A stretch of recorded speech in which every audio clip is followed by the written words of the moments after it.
Here's the philosophy usually of the rich and the poor. Poor people spend their money and invest what's left. Here's usually the philosophy of the rich. The rich invest their money and spend what's left. It's just a little turn of semantics. But the little turn of semantics is like the turn of the set of the sail that takes you in a whole different direction to wind up at a good place in 1 year, or a place, of average, mundane, where you don't really want to be. Just that little simple shift of philosophy. So here's the key. Now, let's talk about financial independence. When I meet Mr. Schoaf, I'm not in good shape. Here's where I was when I met him. Pennies in my pocket and nothing in the bank. Because the story of the Girl Scout with the cookies had just occurred in my life, and now I meet this man. Here's what he said. Now to get started in a whole new direction, here's what you need to do. You need to develop a financial statement. So just make a little note on your notes there. If you haven't ever done it, this is not a bad place to start. A financial statement. And a financial statement is very simple. It's a piece of paper with a line down the middle. On this side is the value of all your assets, and over here is all of your liabilities. Here's what you've got in terms of worth, and here's what you owe. And then when you add up all of the value of your assets and you add up all that you owe, called liabilities, we come up with what we call now, finally, when you subtract one from the other, your current net worth. Now, this is not your net worth as a father. This is not your net worth as a parent. This is not your net worth as a friend. There's all kinds of worth and value. But if you really want your economics to go better, here's a good place to start. Key phrase, take a picture of where you are. And here's what it's called, the truth. Now, you don't have to publish this in some local newspaper, right? This is all private stuff. But you have to say, finally, there's no use kidding myself. I got to take a picture of where I am. I got to know how good it is, or I got to know what? I got to know how bad it is. I got to know how much I'm on the upside, or how deep a hole am I really in. So this is what I started. It was a simple little program of coming up with my current net worth. My liabilities, that was easy. I owed my parents, I owed. I made the third borrowing on my car, and he was threatening to come and get it, drag it down the road, rear end up in front of my neighbors. So I had plenty of liabilities. On the asset side, I put my furniture even. I put everything I could think of. My shoes. I mean, wouldn't the Salvation Army give me $2 for my shoes? I mean, I am scrambling. And when I did this exercise, guess what it did? It really soberly gave me a current picture of where I was. And guess what? I was unhappy. But here's what's important about the truth. It sets you free. Number one, free to correct old errors in judgment. That's what the truth is for. To correct old errors. After 6 years, I started working when I was 19. And when I took a picture of where I was, it was not a very happy experience. So now, where do we go from here? In putting together a financial statement, realizing exactly where we are, no nonsense, this is the real deal. We don't have to share it with anybody, but we do need to know the truth for ourselves. Now here's what we need. Number one, perhaps a new philosophy. Let me give you sort of the simple philosophy of the rich and the poor. Here's the philosophy usually of the rich and the poor. Poor people spend their money and invest what's left. Here's usually the philosophy of the rich. The rich invest their money and spend what's left. It's just a little turn of semantics. But the little turn of semantics is like the turn of the set of the sail that takes you in a whole different direction to wind up at a good place in 1 year, or a place, of average, mundane, where you don't really want to be. Just that little simple shift of philosophy. So here's the key. Think like the rich. Invest your money first, then spend what's left. Don't spend your money and invest what's left. When I gave this little class one time at a school class, the teacher said, you must not promise people that with a little bit of investment every month that they can, make their fortune, because people nowadays are overloaded. They're spending everything they make. Their standard of living is right up there. And I said, well, this is where it all begins.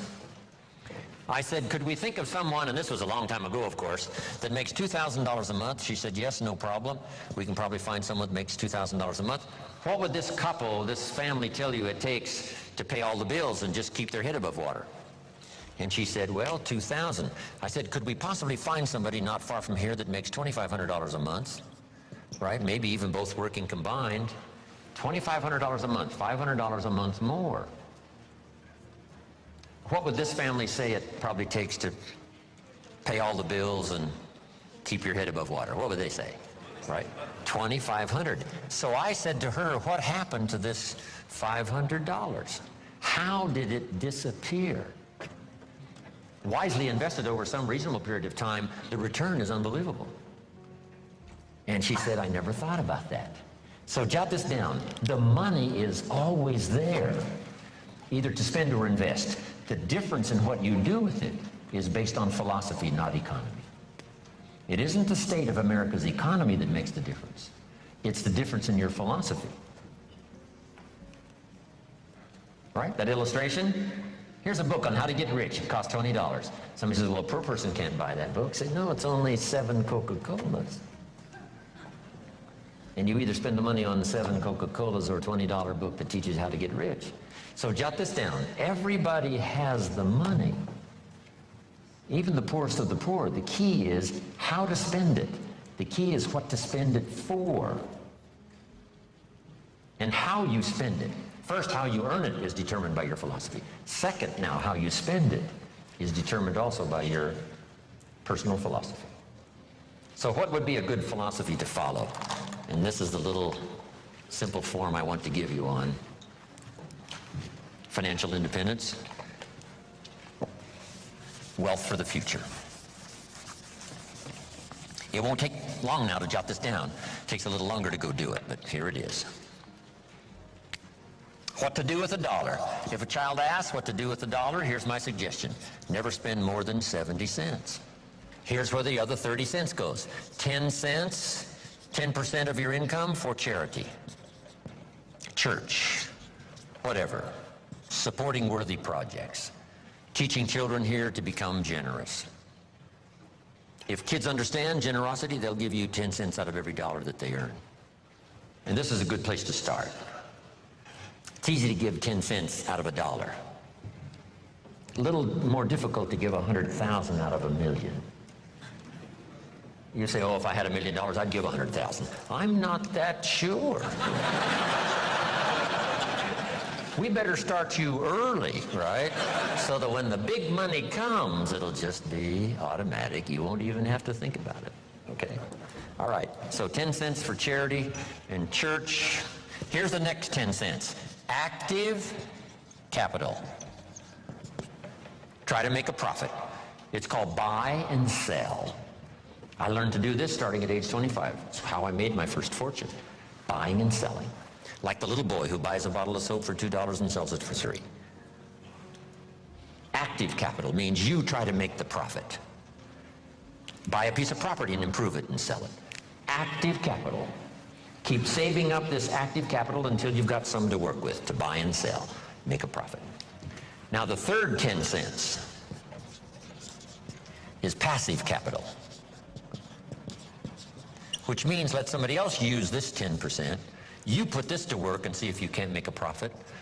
This is to let someone else use it. You are the passive partner in providing the money. They are the active partner in seeing if they can make a profit and pay you dividends and stock increase and whatever.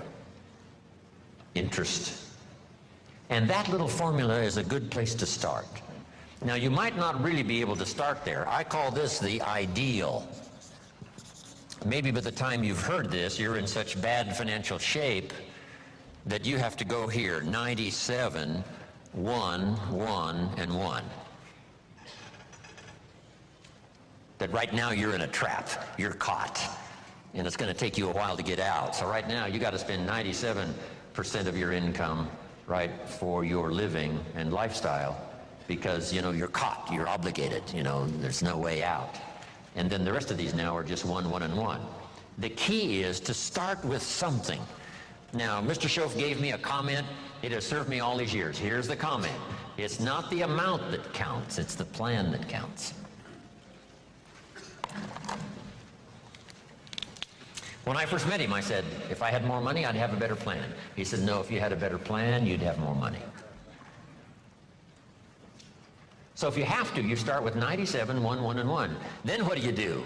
Now comes the project right away of trying to get this 97 figure to go down and these other 3 numbers to start going up. This now becomes an exciting game to play. In another seminar, I talk about measuring progress. This is one of the great motivating factors in the world, is to start something and make progress. Start something and make progress. See, Jim Rohn told us the ideal was 70, 10, 10, and 10. But I can't start there. I've got to start with 97, 1, 1, and 1. And here's what you've got to understand. This is okay.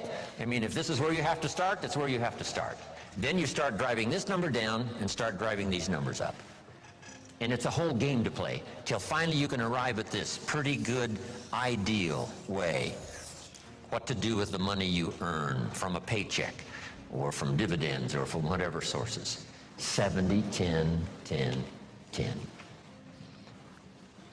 I mentioned the name Sarah Alfaro in Mexico. I taught her this, and she's been teaching it to the people she's responsible for over all the last 10 years. And some of them now are doing extremely well, making big money, and they've got houses and cars and, you know, all kinds of stuff. 70, 10, 10, and 10. Now, when you start getting into the big money, these numbers have to change again. I probably don't spend more than 10% of my income. So if this number for me is 10%, you can imagine what these other 3 numbers probably are. So if you have to, you start here. Get to the ideal. And then when it really starts to flow in your favor, you rearrange this program again, 10%.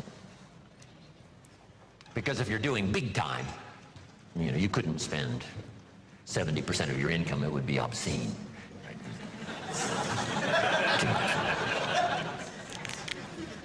Here's the next one now. This is only a suggested plan. You know, this is not written in any law. You know, most advantages and benefits for the future are not written in law. There's no law that says you must not have a heart attack. Where is it written? There is no law. That you must demand of yourself. There is no demand that you have a good financial plan that'll safely take care of your family for the future. There is no law. You could be careless and lose it all and finally have to be supported by the state. So there is no law that you must be responsible and have a good financial plan. You must demand it of yourself. So I'm asking you to make that note. It's what we demand of ourselves that counts. There's no law that says you must have a health plan that's going to make you extremely healthy for the next 10 years. There is no law. That you must demand of yourself. And those are the disciplines now that really start to count, the ones you demand of yourself.